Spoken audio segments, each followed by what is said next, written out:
And good afternoon and good morning. Hello, everyone. I'm Steve Ferreira, your host of Ocean Freight TV, CEO of Ocean Audit here in beautiful Miami, Florida. Wow, we're back from TPM and we're so excited. Wow, post TPM, I had my first huge meeting today with another TPM attendee, and we're just now able to get our minds wrapped around the business at hand. And I'll tell you, TPM, post debriefing on TPM, I don't even know where to start.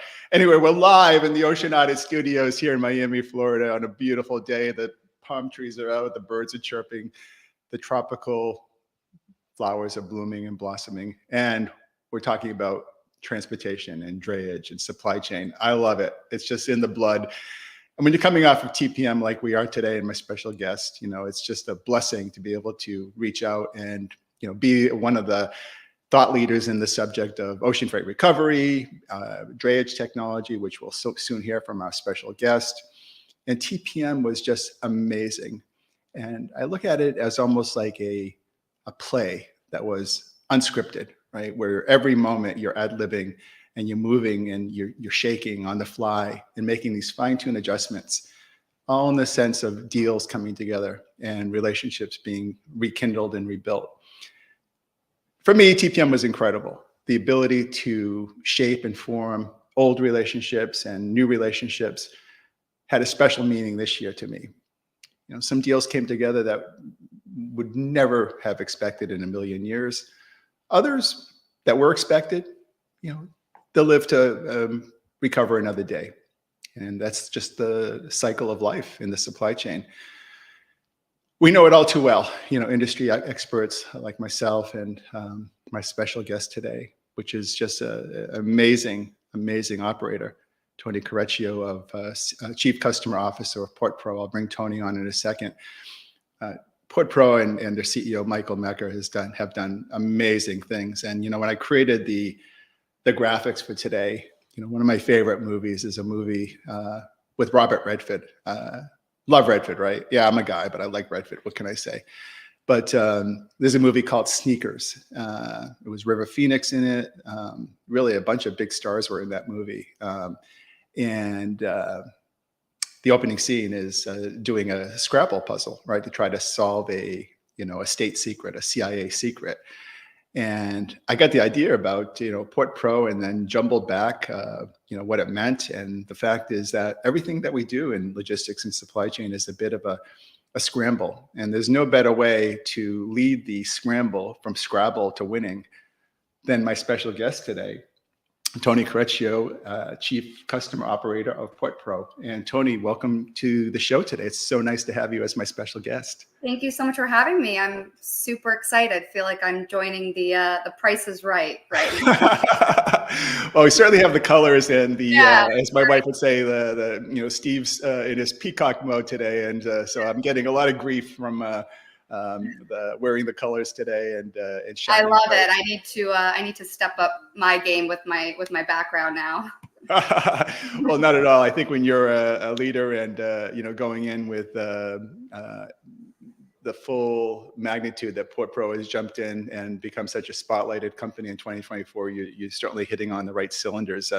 Congratulations on a lot of the new breakthroughs that you've introduced at TPM. And maybe that's a good place to start.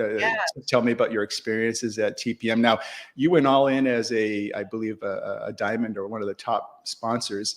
What led to that, Tony, and how did that come to be to achieve that kind of sponsorship? Yeah, no, that's a great question.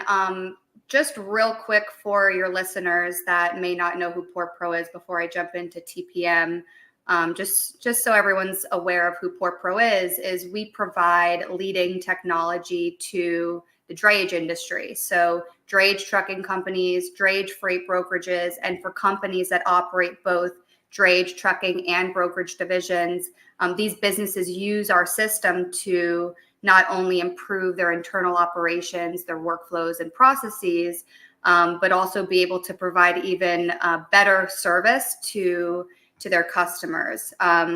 So why did we, kind of go all in as a diamond sponsor at TPM? I would say first and foremost, we are just really big supporters of the Journal of Commerce. We've known Eric Johnson for years. big supporters of S&P Global. This was our first year actually sponsoring, and just wanted to support the conference. We have a ton of customers that are not only based in California, but fly in from all over the place, all over the world to attend TPM. So we just had amazing interactions with our customers. One of them even threw a big TPM after party with Too Short. That was a lot of fun. We ran into a lot of clients there, and then also just a ton of companies looking for solutions to improve their drayage operations. Just felt like our business is growing, doing really well, and it was just a good opportunity for us to show up and plan on doing it again next year. I think this was the best TPM yet. I think so too. I think as far as the relationships and Eric is Eric Johnson, of course, the technology writer, fine technology writer, S&P Global Market Intelligence, good friend of myself and Ocean Audit for years. And I think that the intelligentsia, the thought crowd, right, that's centering around and rallying around great technology like PortPro, like Ocean Audit, they're gravitating to the Super Bowl event of TPM. I had a call with a major customer in Europe this morning, Tony, and we're just talking about that. He said to me, "Why am I there, Steve? I'm there because everyone is there, and you need to be there to show a presence."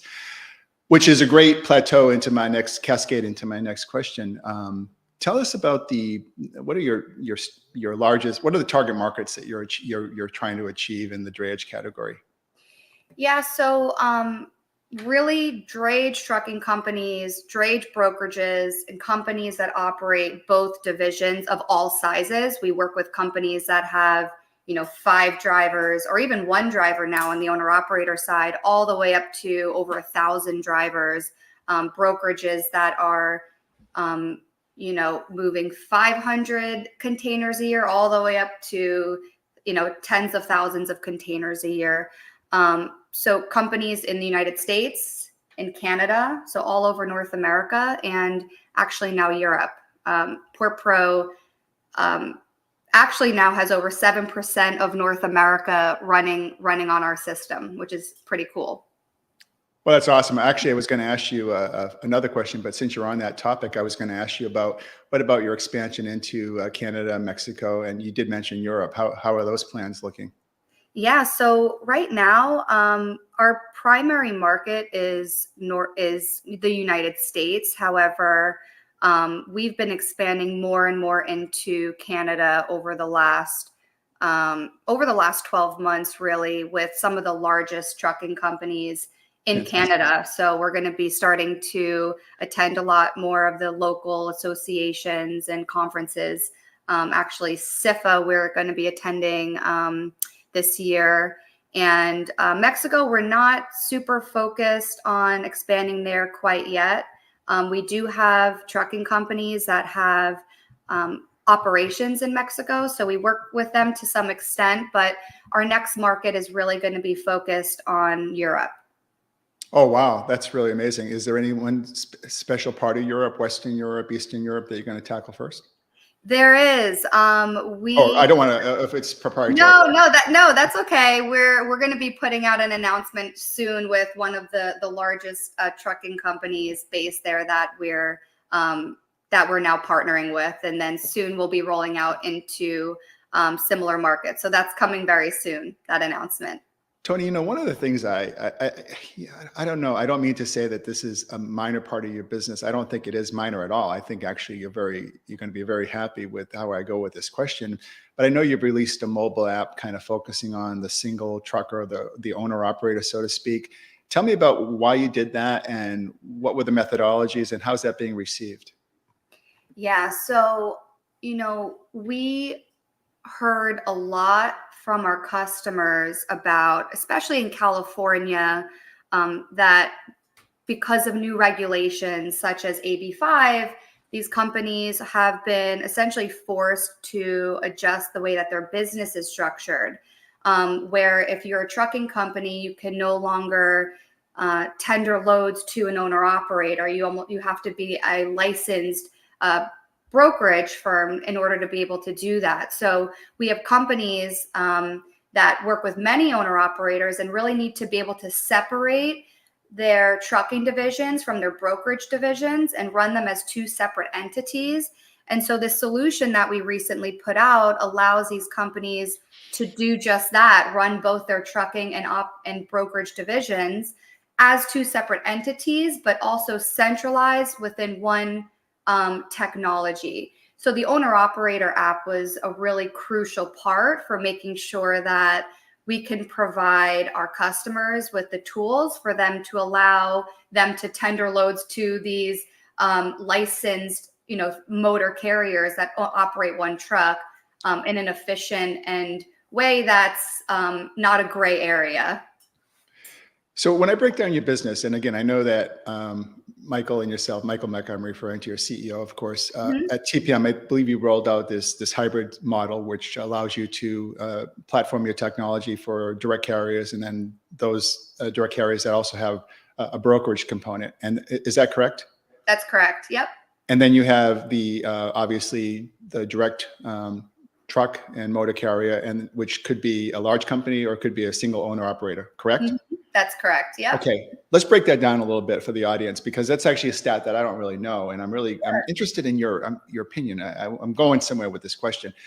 How would I think of the smaller operator as a percentage of the US truck market? In other words, do they have 25% of the market? Is the single operator 10% of the market? Break down a little bit the numbers for the audience. So I would say there's no specific research as it relates to the drayage industry and what that breakdown is. But I think just based on what we're seeing, it's still a very decentralized mom and pop, type industry where it's really fragmented. So I would say a large portion of the companies tend to have smaller trucks. Wow. So maybe, I'm kind of giving my best guess here, but maybe, 90% of the companies have less than, I would say, 20 drivers. That's amazing. And I really appreciate you I realize it's kind of an off the cuff guess. I guess where it comes down to is I'm seeing a lot of those gentlemen and ladies that are, owner operators, seeing more and more attend, conferences like TPM. And I'm sure you've seen them attend conferences too. I guess my question would be, you have such a dynamic platform, the way that you have the most advanced operating system, the communication systems. How do you get to market that to these smaller companies and personas? I mean, LinkedIn connections, in-person messaging, seminars, webinars. What's your methodology to get to market to those 90%ers? We do all the things. We do social media. We're very active in our communities. We very much like a grassroots approach, just being out in the market, going to, like I said, local association events in California. We're big supporters of the Harbor Trucking Association. In New Jersey, we're big supporters of the Bi-State Motor Carriers Association. A lot of the trucking companies and stakeholders that service these markets tend to, go to those member meetings. And so we really take that grassroots approach for those smaller trucking companies and really just the whole community. Tony, it's really interesting, like when I go into a client, a retailer, and I'll do an ocean audit and I'll get them, a couple $1 million, and I'll see things in the documentation, which, I don't know, might be related to transloading. It might be related to trucking or drayage, but these are the beneficial cargo owners. And I know your market is the drayage carrier and the motor carriers. Tony, is there a reverse engineering type of opportunity here where you go to a retailer like a Target or a Walmart or Best Buy, and you talk to them and, you kind of cooperatively help to get their truckers on your platform? Am I speaking a little out of turn, or is that a strategy that, I would think might have some legs within PortPro? No, absolutely. And I think we saw a lot more of this actually at TPM, where we had these big BCOs reaching out to us and scheduling meetings just to kind of understand what our system does. But yes, our system can be used by BCOs to manage their containers and essentially better work with their drayage trucking companies.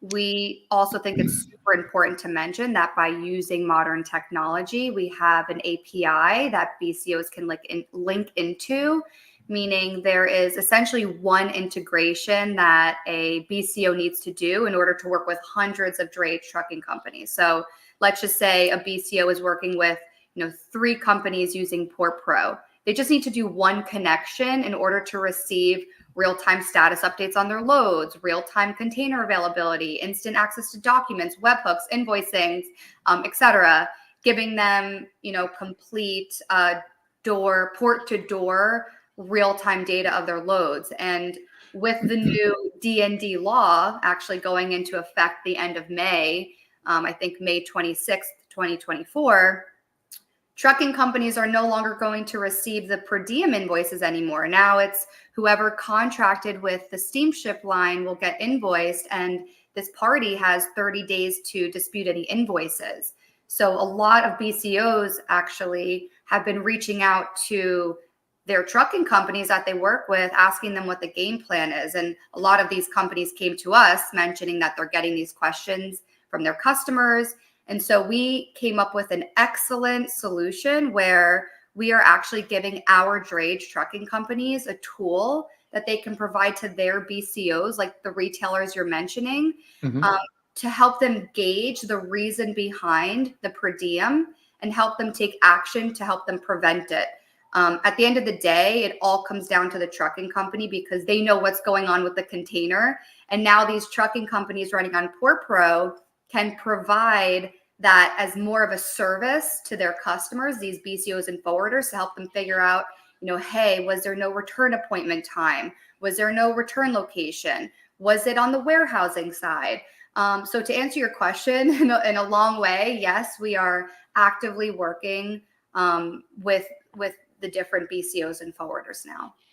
I think it's amazing. I think that they are almost like a change agent, right? Because they have so much influence on obviously who they use as truckers and giving their truckers and drayage providers the most professional tools. On the other hand, right, I also look at what you're doing as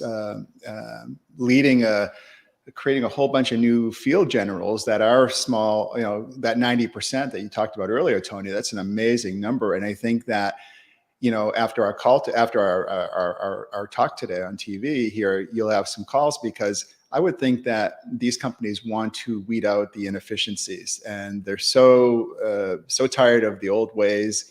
They're looking for the new efficiencies. And I mean, with PortPro's leadership, you're starting to do a lot of new things, especially this.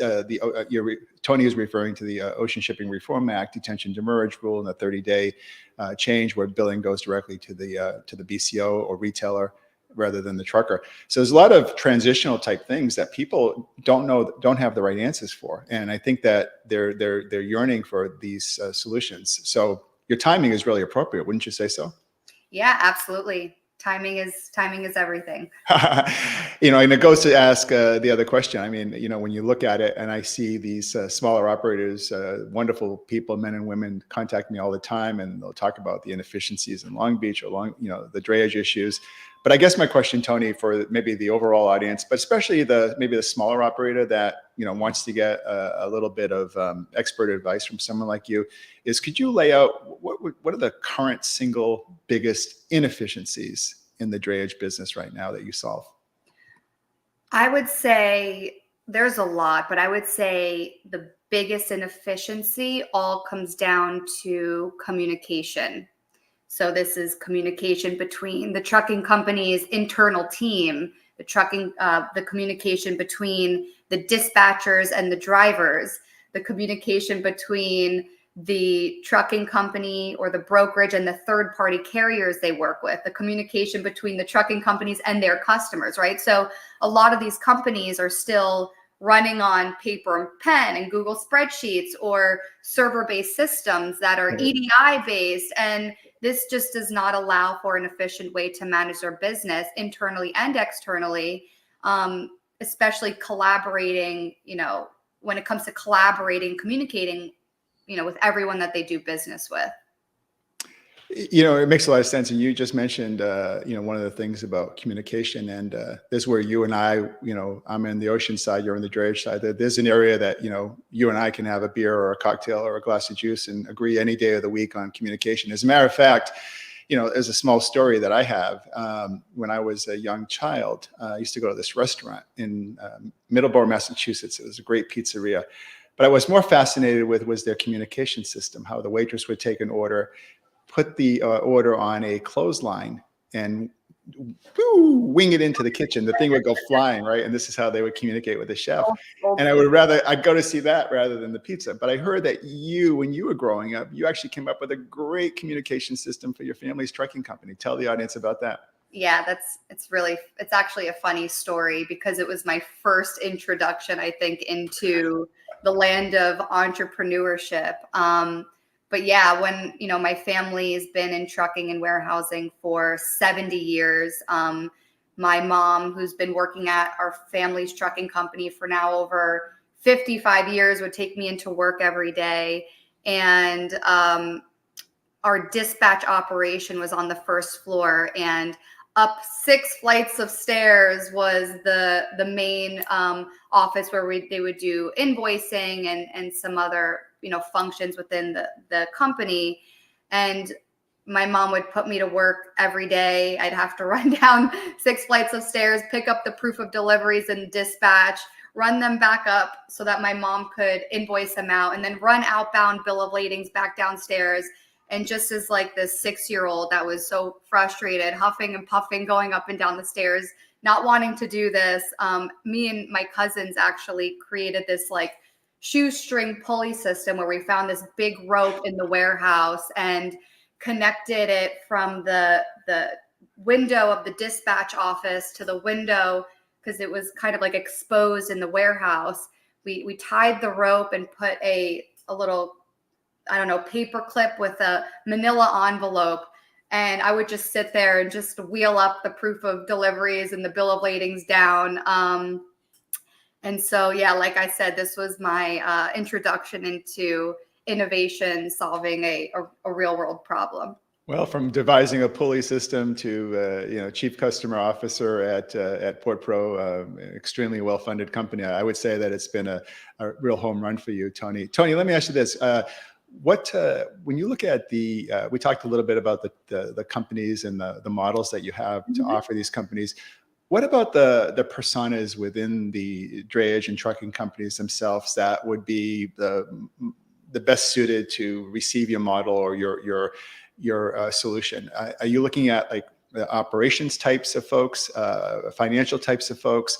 When you go to a drayage company, what's your typical kind of point of entry? And if my audience is out there and they're a CFO for a drayage company, does it behoove them to reach out? What's the typical type of persona that you're working with? Yeah, that's a great question. I would say we're really looking to speak to anyone that realizes that they need change and need to implement modern infrastructure in order to scale into what's to come. And so, there's drayage trucking companies that are 50, 100, $150 million businesses that are family run. And in that case, we're speaking to owners and head of operations, head of finance. Those typically tend to be the people that are looking for ways to go out, set up the foundation internally so that they can attract more business. And then interestingly, the dispatchers, the CSRs, the billing clerks, like the everyday users of our system that are just sick of the way that they're currently operating. They're sick of their current system, or drivers that are sick of the current, old school mobile app that they're using, where they still have to run in paperwork into the office and have their settlements printed. A lot of these folks tend to be like our champions because they see the value of the technology. And we really like working with them to essentially get their buy-in. I think that's great. I have a spectrum. I echo that totally. I have a friend whose title is traffic manager, transportation manager at a large chemical company. And I think what happens is, some of the fancy schmancy, freight audit and payment companies might try to gloss him over and go to a CFO. But this guy is so beloved that he can kind of controls that budget. And he's, his manager, his title's transportation manager. And, you co-opt and you work cooperatively and you help him solve his problem. He solves the problem for you because, he's got the chops to get the deal done. And I think the point of the story is that so many of those folks that you mentioned, in the day-to-day trenches, they have so much authority. They may not be able to sign the deal, right? But they have so much authority to bring the deal forward and to create that momentum to enjoy or have that company come on to the PortPro model. Absolutely. I think that's a no-brainer. And I love the way that you're doing all the marketing, the social media stuff, your videos. It's so hot. You're taking all the right steps. Tony, as we start to get to the end of our segment, there's one question I forgot to ask, and I remember it from reviewing the pricing, but I also understand that if someone wants to get involved in PortPro opportunities, working with your team and subscriptions, I believe you have various levels of subscription models. Am I correct? We do. Yeah, we have different tiers based on the functions that trucking companies are looking to essentially sign up for. That's fantastic. And how easy is it to get signed up, and how soon can somebody be fully operational on your platform? It's really easy. The first thing that happens is if you go to portpro.io, you're able to schedule a demo with one of our account executives who are drayage experts and kind of go through what your business is, where maybe some of your challenges are, so that we can kind of do a little consultation on what PortPro system can potentially bring to your operations. So it always starts there with a one-to-one demo. And then in terms of implementation, it really depends on the size of the company, but our team is ready, willing, and able to move really quickly. Right after a contract is signed, essentially, we get our onboarding call scheduled where we work with our customers on mapping out what the entire onboarding process looks like, what's to be expected, what the account setup piece will look like, what the training piece will look like, what are the dates and the plan in place to get a customer successfully live. We actually take pride in working with companies on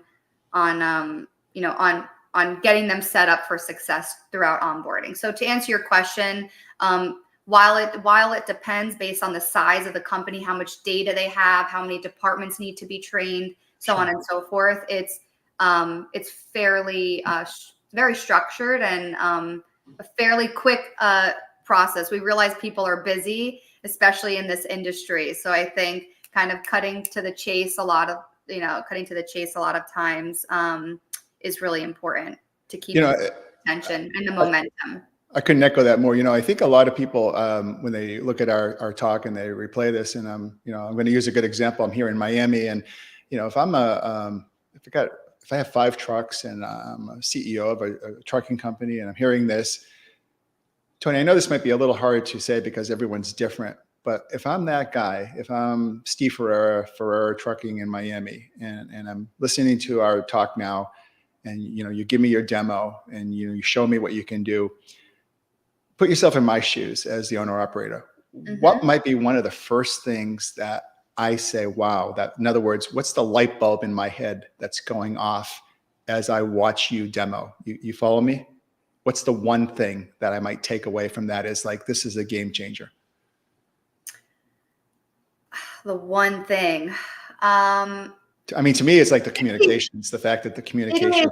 It's just as soon as you see the system, it's hard to just give you one thing. As soon as you see the system, you see why it's instantly better from a user interface, user experience, but just in terms of all the functionality, all the elimination of these manual tasks that you're doing over and over again, having those essentially automated in our system and just being able to see all this data in real time. I think people look at that and they're like, wow, we usually have to log into 12 different websites to get that information. I'm just entering a container number and all these fields are populating instantly. So it's just, there's a lot of immediate, kind of benefits people see when doing a demo. Tony, I'm going to give you and Michael my new name for PortPro. PortPro. Here's my new slogan. Okay. Oh, this is good. I can't wait. PortPro. It's the new Swiss Army knife of logistics. I love that. I love that. Thank you. Tony, you've been an amazing guest talking to Tori Ann Careccio, the Chief Customer Officer of PortPro. Tony, how can people reach out to you personally if they want to feed off some more info on our talk?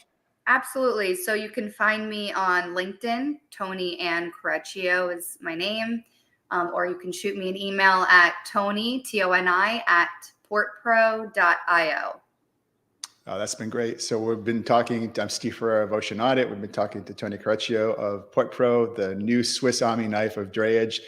Be sure to contact them to get the latest technology and the best of breed in logistics and drayage technology. Tony, it's been a pleasure to have you as my guest. Have a great weekend. And let me say thank you to our audience globally across the world. Tune in next week for a new episode of Ocean Freight TV. Until then, I'm your host, Steve Ferreira. Tony, thanks for joining. Thanks for having me. Okay. Cheers, everyone. Bye.